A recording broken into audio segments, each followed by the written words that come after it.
Hola y bienvenidos a la Daily Hustle 2025. Soy Enrique Byrnes y presidente de esa mejor cerveza. No abate por No Filter Network. Miguelito San Dieguito. Not with us today, but it's been a while since I talked to him. Maybe we'll FaceTime him on the show. A new segment here in 2025. FaceTime a friend. Anyhow, yo, Cali Hats, Happy New Year, buddy. Good to see you on here. Joe, John Davis, Gene, all of you guys. John Emmanuel Ramos Henderson, what is up, dude? We are international once again as he listens, watches from the Philippines. Will the Thrill Clark not with us today. Will be with us back on Tuesday. He can't wait to get it going. So this is exciting. I kind of was sitting around figuring out when I was going to fire up the Daily Hustle for the new year. And I like to take typically the first few days of January off and gather my thoughts and come up with a game plan in the program. I think it's important that we all step back every now and again and ask ourselves, are we being as efficient and as effective as we can be with our time, with our energy, with our efforts? And so I was sitting around the day and I was writing, and I have been. I love writing. It doesn't matter. I've read every day, with or without the program, and with or without sending it out to 15,000 plus on the Daily Hustle email list, or through social media, which goes out to 70-something thousand more people. It doesn't matter to me. It really doesn't. I'm going to write no matter what. I love writing.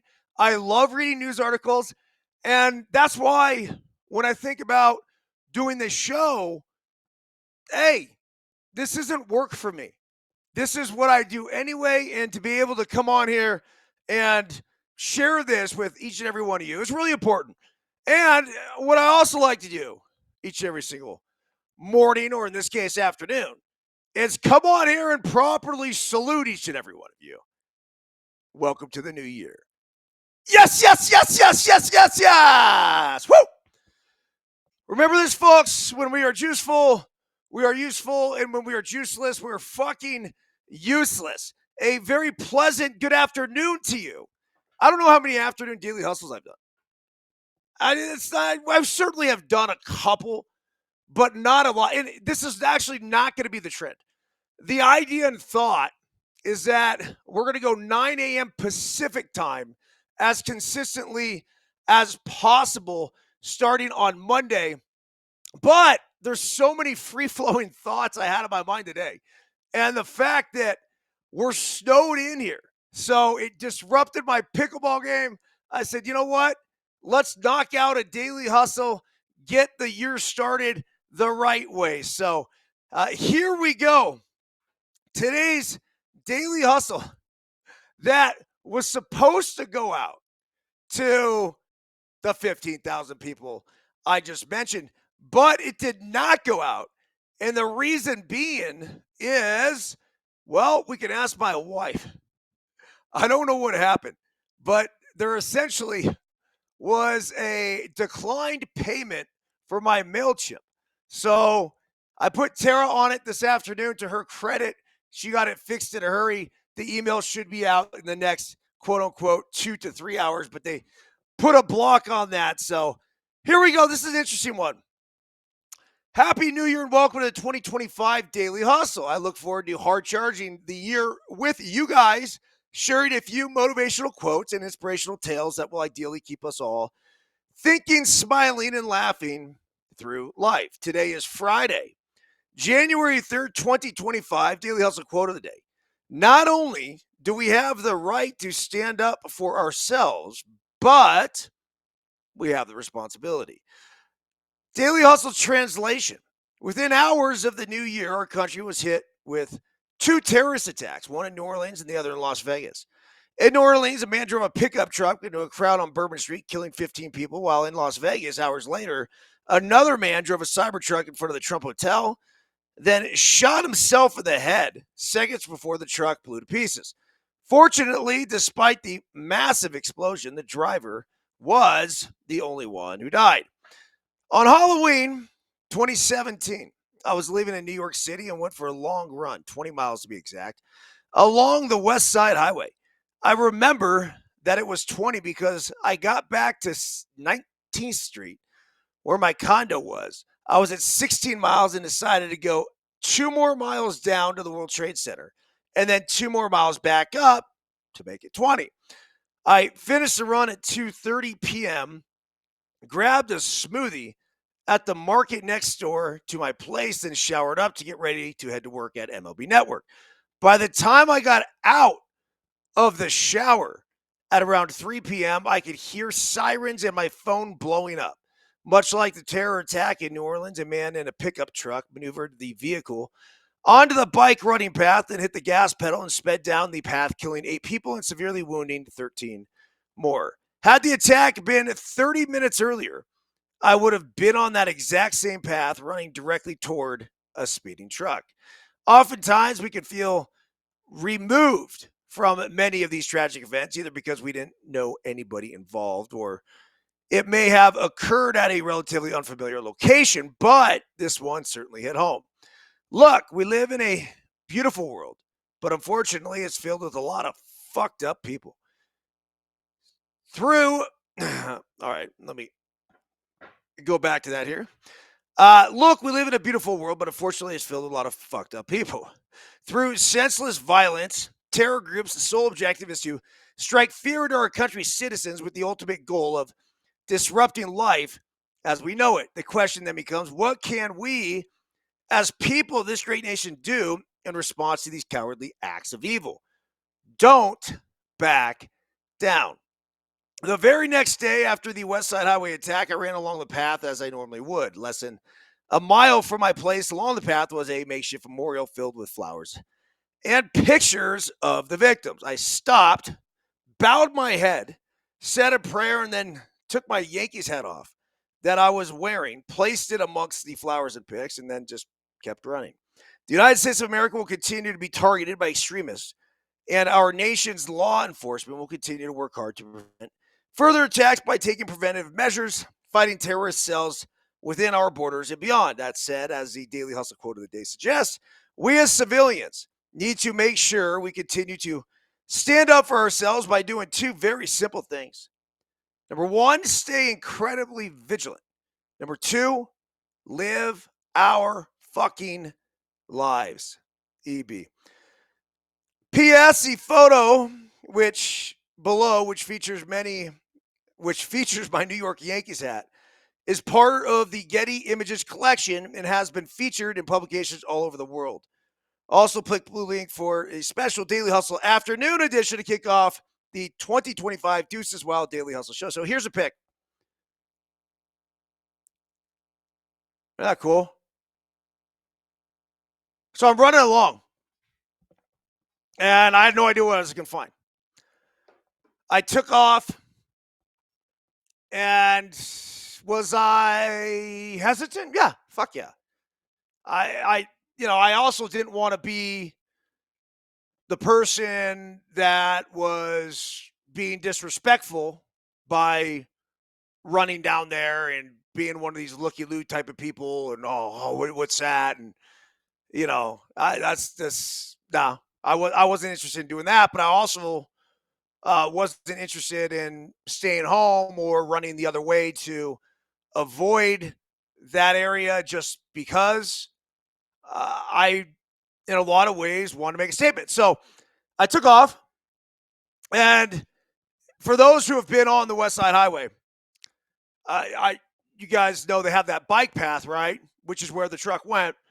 And then beside the bike path is more of a walking path. And you'll get a lot of the runners actually will run on that path where the bike path is typically used by more bikes. But in some areas, there's really no separation between the two. In others areas, there could be planters.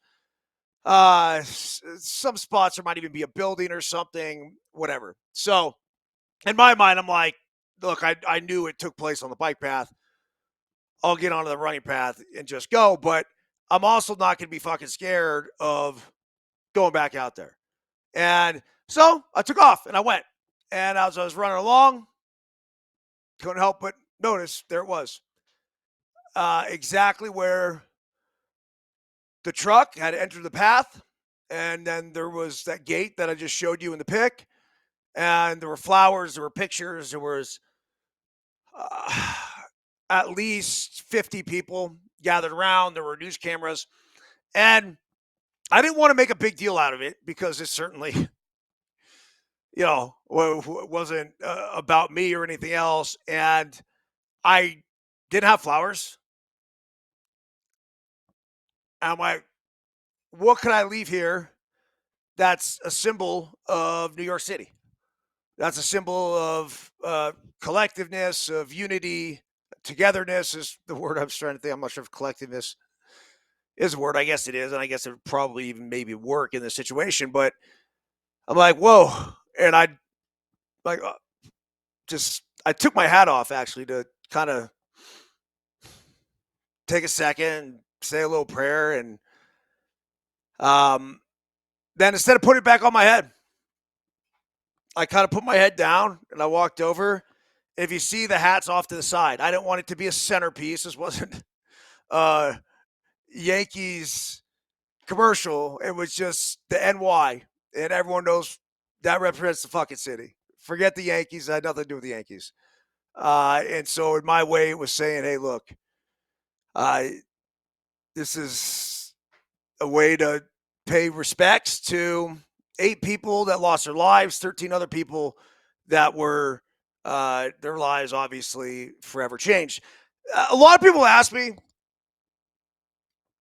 or even mention or say like, yo, dude, you're fucking so lucky, man. Wow, you weren't running up the path at the time, and it just missed you. So I'll say this.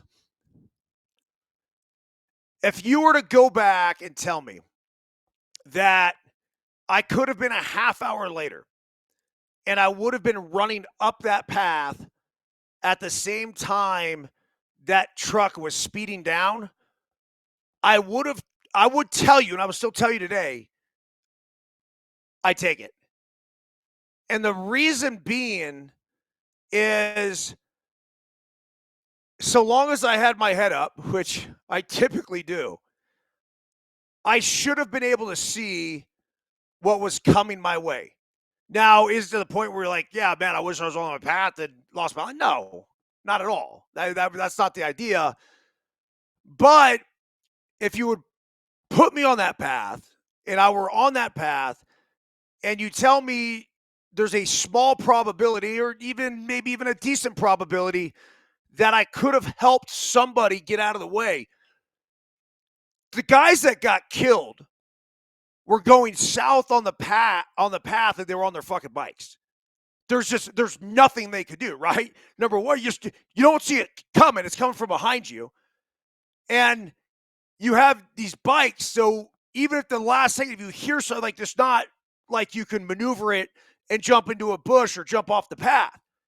So if, say, I were on that path at that time and just 30 minutes before I was, whether it was going and tackling somebody off to the side and doing whatever I could to help them get out of the way, I would have taken whatever trauma, say, from a psychological perspective that I would have dealt with, right, being in the trenches of that, to potentially save a life.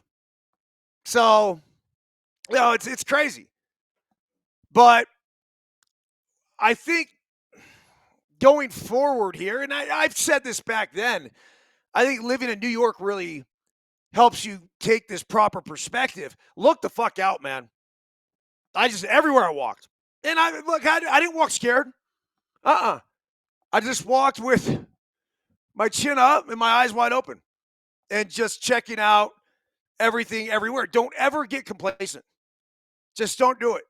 There's too many fucked up people in this world to just be like, oh, yeah, man, I'm good. And, this, the thing about the vulnerability, obviously, of these people at 3 in the morning. I mean, 90%, if not all of them, are probably fucked up, right? I mean, that's what you do at 3 in the morning in New Orleans. And if I were in New Orleans on the street at that time, I imagine I would have been the exact same way. So, okay, let's crank this thing off. Our title sponsor, Bet Online, the number one online gambling destination for all the latest news, scores, odds, predictions. Go to Bet Online.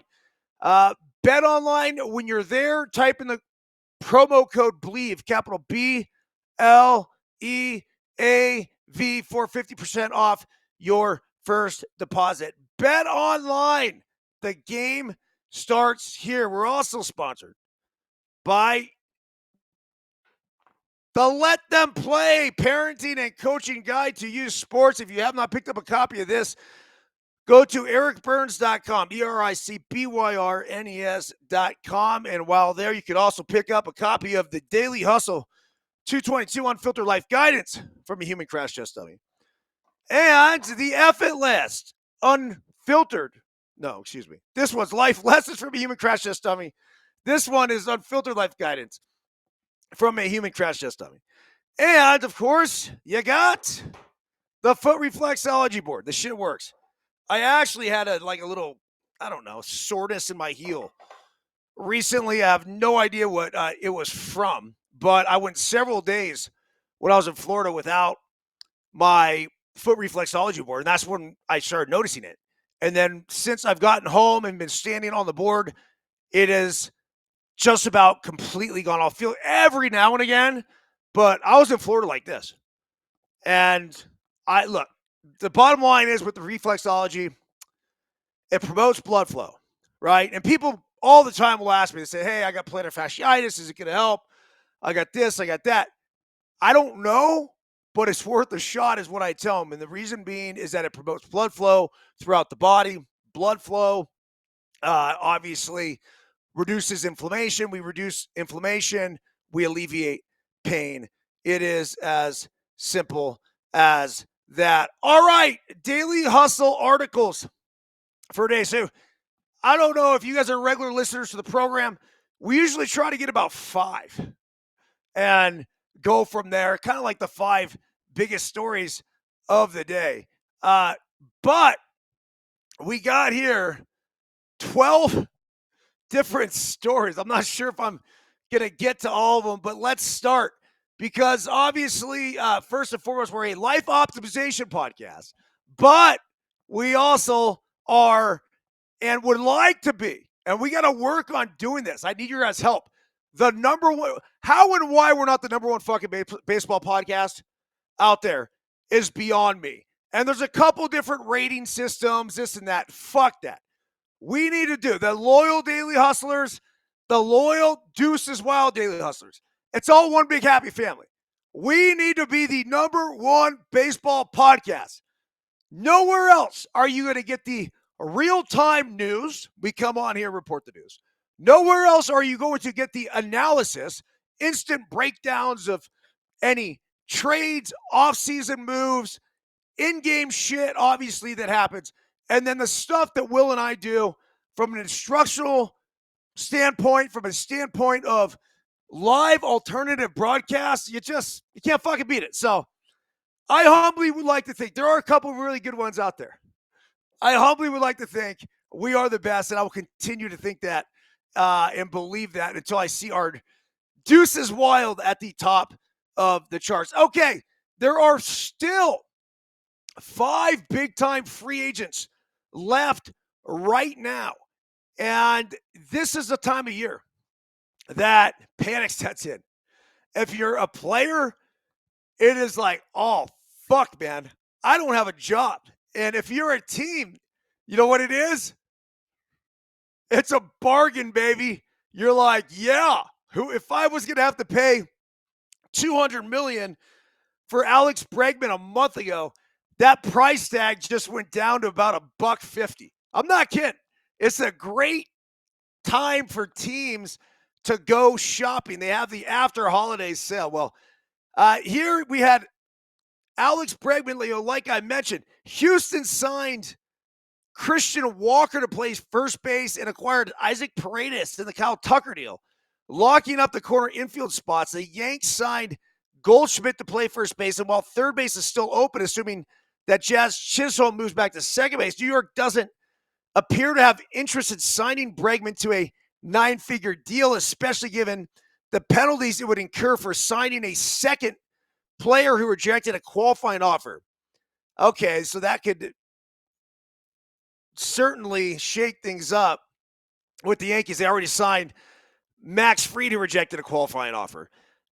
The penalty's not as stiff as it used to be, though. If I'm not mistaken, it's like a 4th-round pick now.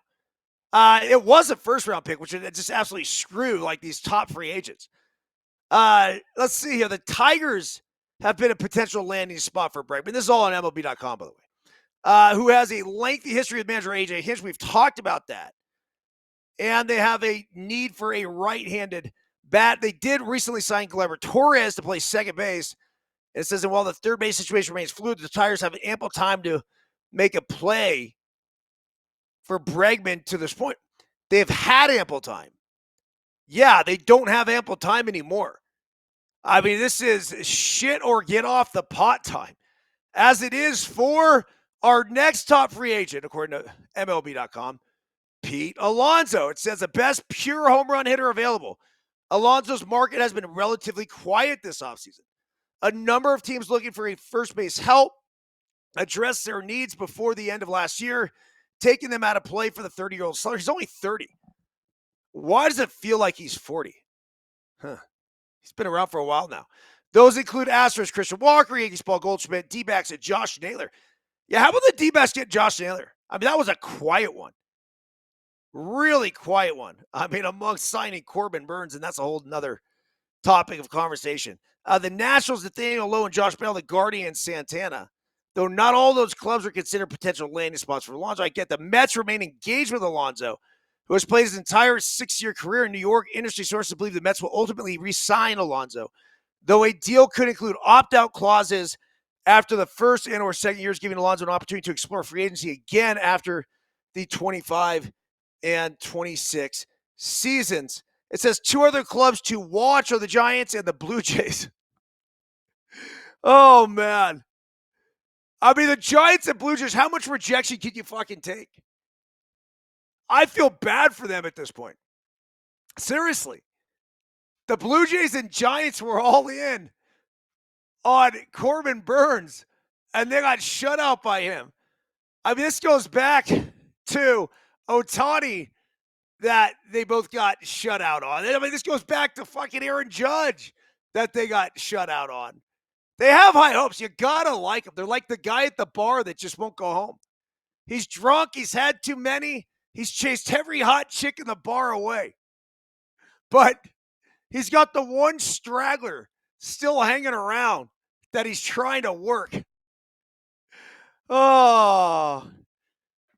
Hey, sometimes the straggler ends up being the best one. So good for the Giants and Blue Jays sticking around trying to make something happen. I think he'd do great in San Francisco. As a right-handed hitter, San Francisco is a good spot to hit.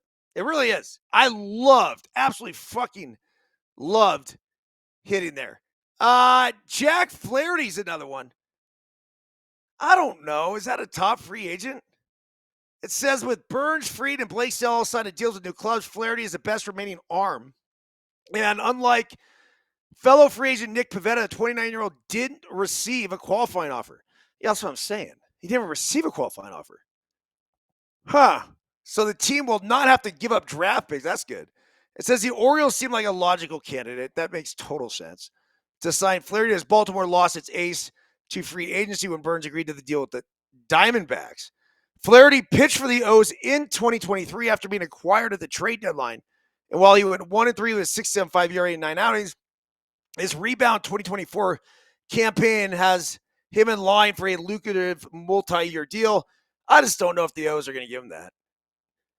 And you got to remember, like the recency bias. Yeah, he had a nice 2024. I don't know. I was kind of unassuming. I remember the Tigers fucking let him go. Tigers got rid of him. And I think it was before they were really in the hunt, but that's how he ended up with the Dodgers. If I'm Flaherty, I don't know. I mean, if there's any way you can sign back with the Dodgers, you're a Southern California kid, maybe San Diego, probably make a little more sense to me. And how about Anthony Santander? I mean, that then becomes a huge question. Like, who would you rather have, Pete Alonso or Santander? Fuck, Santander had 44 homers last season. It says he figured to be a hot commodity in free agency, but his market never crystallized in December. One of the few true power bats available, switching Santander would be a great fit with a number of teams, none more than the Blue Jays. Why is it? I don't get it. Why is it that the Blue Jays keep coming up? Oh, that's awful. And really, it's starting to get sad. I don't know if they're going to have to restructure the taxes is in Canada. We need Giuseppe Pepe Manueli on here. We need to figure it out because it is damn near impossible.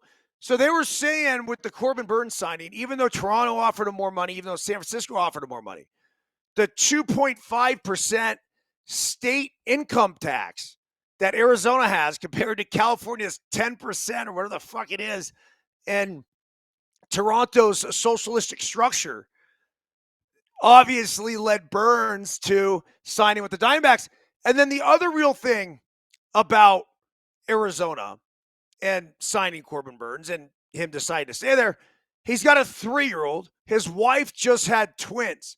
So the thought and idea of being able to stay in one place and have your spring training there and have your season there, because you're already on the road 82 dates a year.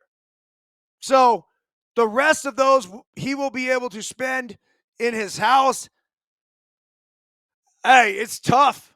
It's really tough not to want to take that offer. Now, are you going to give up millions and millions to do it? No. But I can tell you, as I look at this right over here, this is a handwritten note from Jeff Morad when we negotiated the 3-year extension. And it's pretty cool. So it says 30-3, that's the $30 million -3, 100% guaranteed. And then he said the cash flow, 7, 10, and 13 was the structure. That's actually what it ended up being. And then he had the no trade in year 1, and then year 2, no trade. And I got to put the teams up there for the no trade. And actually, the teams on there are the Dodgers, the Angels, the Cubs, the Yankees, the Mets, Boston, San Francisco, San Diego, and I had Colorado and Oakland on there just because I had played with them in the past. Well, look, the idea of the no trade was those were the teams that I thought there was a good chance that I would have signed with had I hit free agency. Those teams would be Dodgers, Angels, Cubs, Yankees, Mets, Boston, San Francisco. A lot of the same teams that are in the running for all these top free agents now. Well, my point to Morad was if I sign with you guys at a discounted rate, because I believe that I could have gone into free agency and gotten a deal very similar to what Aaron Rowan got, which was actually 5 for 60. And I said, so if I'm going 3 for 30, and also you have to understand this, the 3 for 30 was betting on myself that if I played up to my capabilities over the next 3 years, then I could go into the next 2 or 3 years of that deal and make even more money than that. So I had already, to that point, bet on myself my entire career, and I wasn't about to stop. So I was very comfortable with it. But I also didn't want to sign with Arizona for this discounted rate, so to speak, and then get shipped off to a team that, it says, say, San Francisco, who I would have loved to sign with and loved to play with. But if I were to wait, a couple more months, which that's all it was, and go sign with them, why would I want to do it at this discounted rate anyhow? So I understand, is what I'm trying to say, is how and why somebody like Corbin Burns would say, screw it, I'll take a little bit less money to stay here and to be comfortable. I was a little less about like, oh, I have to be in the desert for fucking 300 days a year. No, I actually, if you were to ask me, my preference would have been to go home and play for the Giants in the Bay Area. But my big thing was, if it ain't broke, why try to fix it? I had struggled in 2005, had a good season in 2004, struggled in 2005, had gotten traded twice, specifically the second half of the season in 2005. And then in 2006, came back, hit 26 homers, stole 25 bags with Arizona. And then 2007, hit 20, stole 50. I'm like, shit's working here. Why would I want to go anywhere else? And then if I just go back with the Diamondbacks, when it comes to quote unquote that pressure perspective, like when you're a prize free agent, you sign with somebody, there's a lot of expectations. And I wasn't scared of expectations because I had expectations on me too when I went to Arizona. But I would say that I was already there. I'd already proved my worth and whatever. So look, I ended up getting hurt, ended up having, a couple unproductive years there following that. It's just part of it. Whether we like it or not, this game is still structured in a way that you get paid on what you've done. Every general manager, every owner would like to say, no, that's not the case, or we don't want it to be the case. I don't fucking care. It's just how it is. Okay, the last remaining free agent and the most intriguing, according to MLB.com, Roki Sasaki. He is on a time clock to decide where he wants to play, and his 45-day window to sign expires on January 23rd. So he's got about 3 weeks here. Money is unlikely to be the deciding factor for Sasaki. He's considered an international amateur free agent, limiting him to clubs, international bonus pool, rather than an all-out bidding war like the one that resulted in the $325 million deal for Yoshinobu Yamamoto a year ago. Joel Wolf, UCLA guy, by the way, former UCLA baseball player who represents Sasaki, said this week that 20 teams sent in presentations for the pitcher after he was posted by the Chiba Lotte Mariners. I take that back. The Chiba Lotte Marines last month. Sasaki already had in-person meetings with at least 7 clubs. Fuck, that's a lot. You might as well, though. Dodgers, Cubs, Padres, Yankees, Mets, Rangers, and Giants. And he's expected to hold a second round of meetings this month. Can't you eliminate a lot of those, though? Right? You go into 7 places and cities and I don't know. That'd be tough not to want to sign with the Dodgers if you're Sasaki.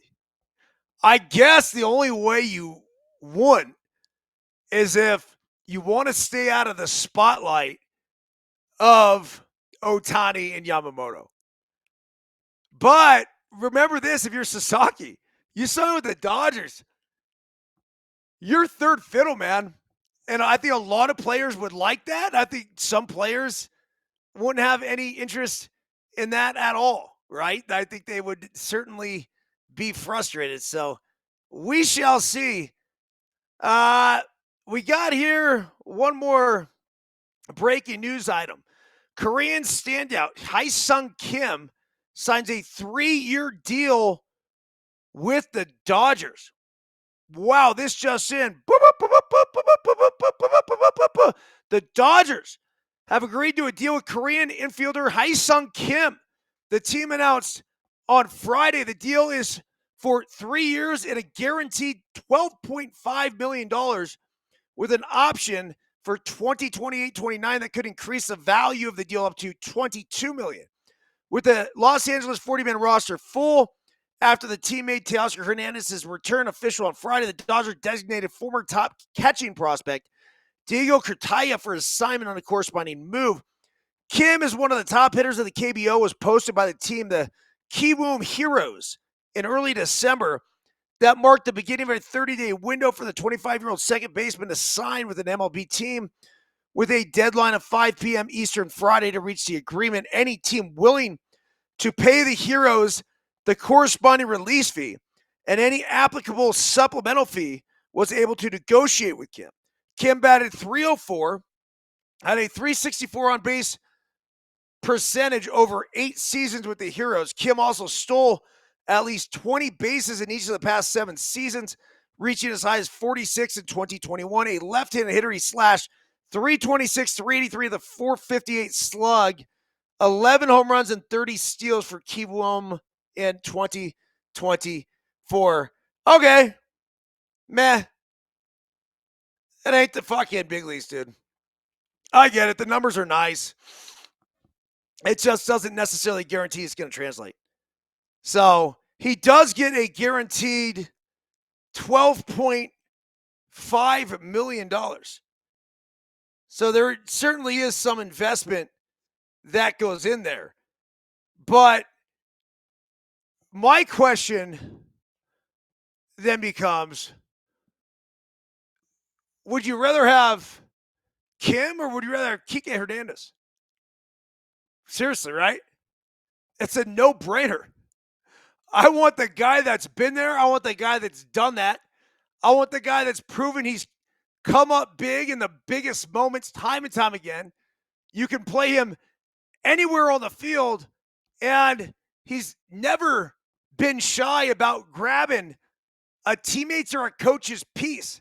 As a matter of fact, he's got the cock bump that is just epic. So Kike Hernandez is somebody that I certainly want back in a Dodgers uniform.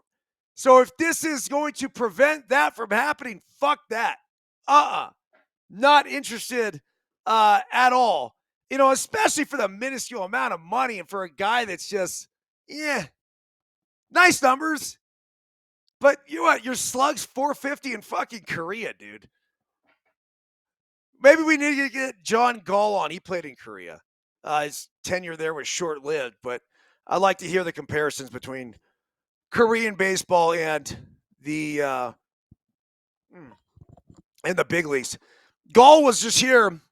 Of course, Gall's the president of USA Baseball. He was here over the holidays and just left yesterday after hanging out here with Jock Landry, another former teammate of mine who came into town. Landry, a California League legend. I think he went 30-30. It's nice to see my wife calling me right now. Snowstorm outside. And no, she's not home. So anyhow, if she calls back twice, I'll answer it and we can get a fun conversation here. All right, college football. Like I said, I mean, it's been so long that, I have several days here since I've done a daily hustle that we have a lot of topics to hit. The playoffs, there's an article in the Wall Street Journal saying college football's fancy new playoff has a bad seed problem. And it's saying, and this is by Jason Gay. He says, I couldn't help but sing it in the car late Thursday night. Mamas don't let their college football teams grow up to be conference champions. Sorry, Willie. Sorry, Waylon. Sorry, Ed and Pasty Bruce. Original songwriters of Mama don't let their babies grow up to be cowboys. You all deserve better. But what other doleful ditty am I supposed to warble after watching the fancy new college football playoff? Top 4 seed, all conference champions, unceremoniously booted from the tournament without a single win. Okay, let's look at this for a second. Number 1 seed, Oregon, got ousted by Ohio State. Ohio State was the hottest team going into this. After that Michigan loss, you could tell there was a inner desire and passion to go fucking run this table. Ryan Day was so bothered by that loss to Michigan. And my only thing was like, dude, relax. Who gives a shit that you lost to Michigan? And now Michigan's obviously proven to be a much better team than everyone thought they were after they took down Alabama. But with that, they went out there and fucking rolled Tennessee, and then they rolled Oregon. I mean, it was an absolute bloodbath out there. So Ohio State certainly looks the part. In Oregon, number one seed, yeah, well, they should have been. They were the only undefeated team. But they also went into the game, what, slight favorites or slight underdogs? The line just kept going back and forth. It was like 1-2 either way, depending on what book you were dealing with. All right. So the second one here, number 2 seed Georgia is out after getting fucking trounced by Notre Dame. Yes, trounced. 23-10. At no point did I fear a loss being a Notre Dame fan myself. Notre Dame was dominant on defense. Yeah, I wasn't like they lit up the scoreboard, but they were certainly good enough. I liked everything about them. I mean, look, Marcus Freeman's got that team playing really well. Riley Leonard is the perfect quarterback to, well, manage the game, do what he has to do. And like he said afterwards, he's like, look, if we're not lighting it up through the air, I'm going to do everything I can on the ground. This is a team that very easily could be heading to the national championship game. But the dismantling of Georgia, and yes, Georgia didn't have, was it Carson Beck, their quarterback, but the second string guy, the guy they brought in, Gunner, he looked fucking fantastic. So I don't even think that was the issue. That team just wasn't as good as other Georgia teams. I forget who said it. I don't know if it was Herb Street or whoever it was at the end, but they just weren't. I mean, that team's just, they're good.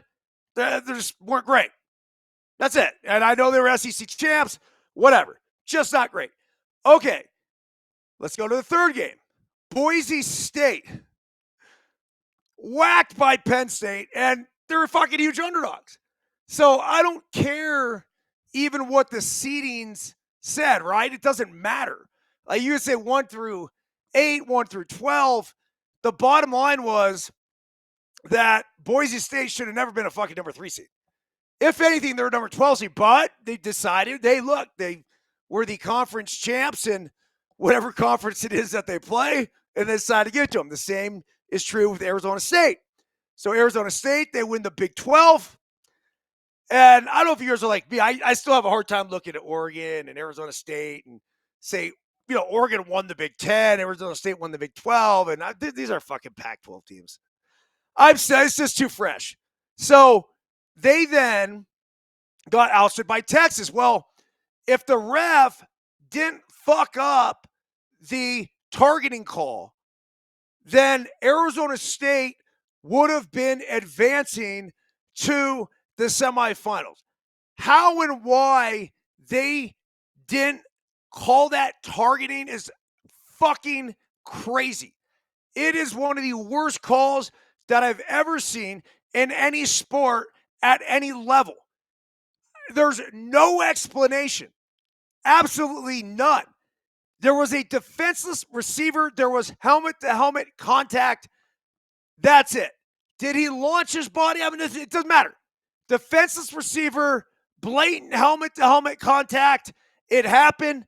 Arizona State should have had the ball deep into Texas's territory, setting up the field goal. You give the ball to my guy Cam 3-4 times. You kick a field goal. That's the ball game. So Arizona State should have won that game right there, which, again, it brings up the non-targeting call, which there was a whole article that was written about this thing. And it doesn't get any more fucking blatant than that. I mean, it's just, that's helmet to helmet.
All right, I think I'm back.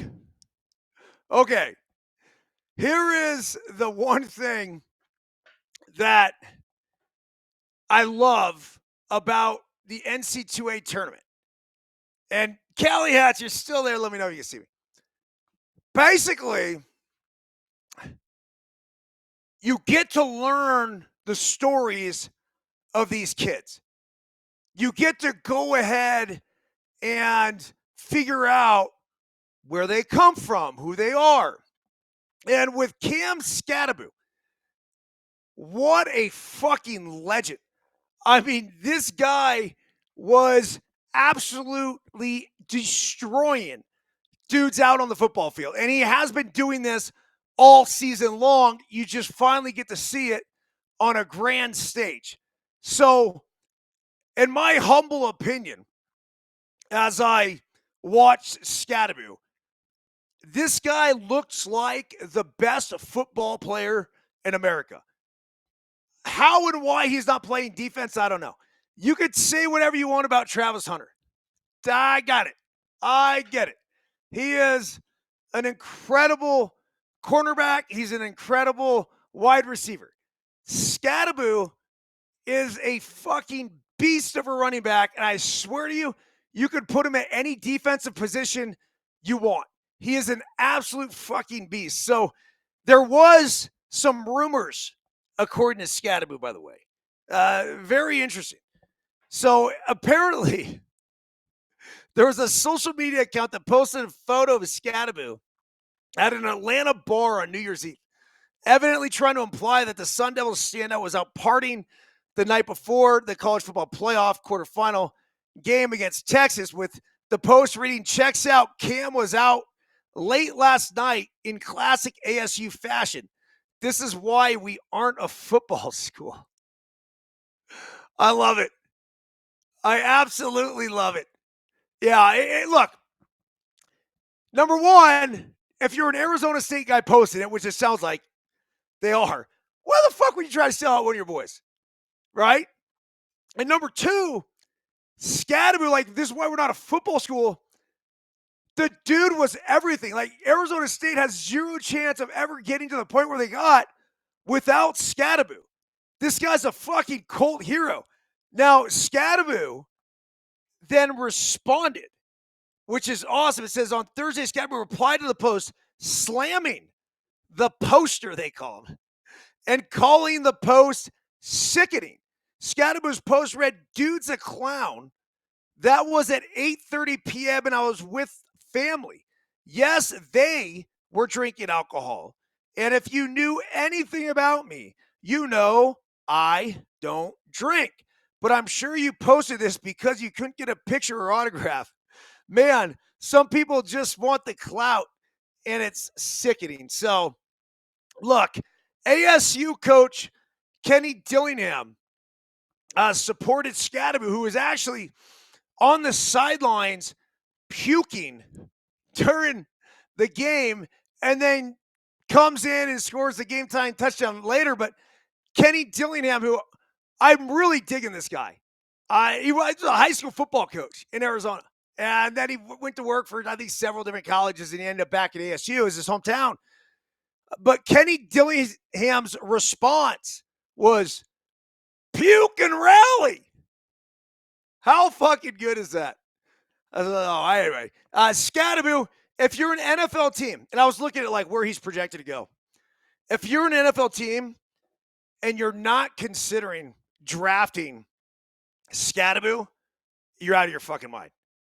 You are 1,000% out of your mind. And I'm talking early. He's projected to go in like the fourth round. If I'm an NFL team, no way. I'm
And we got another timeout.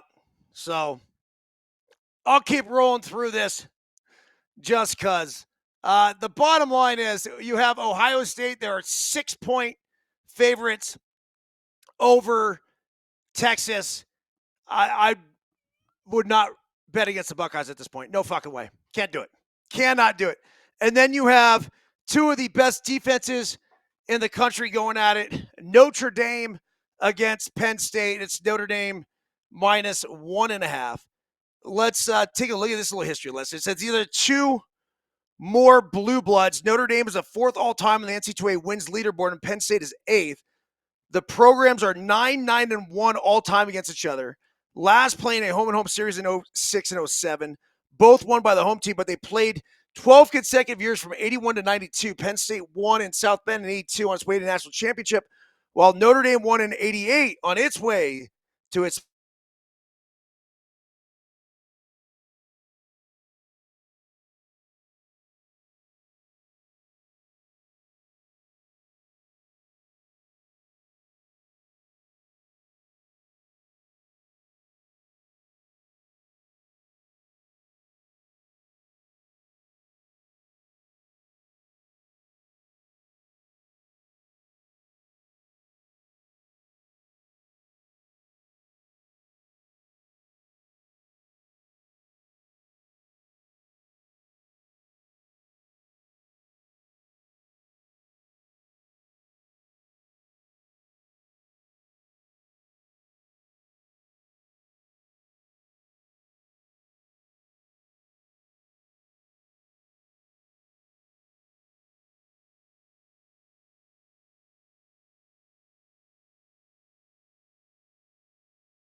see ya.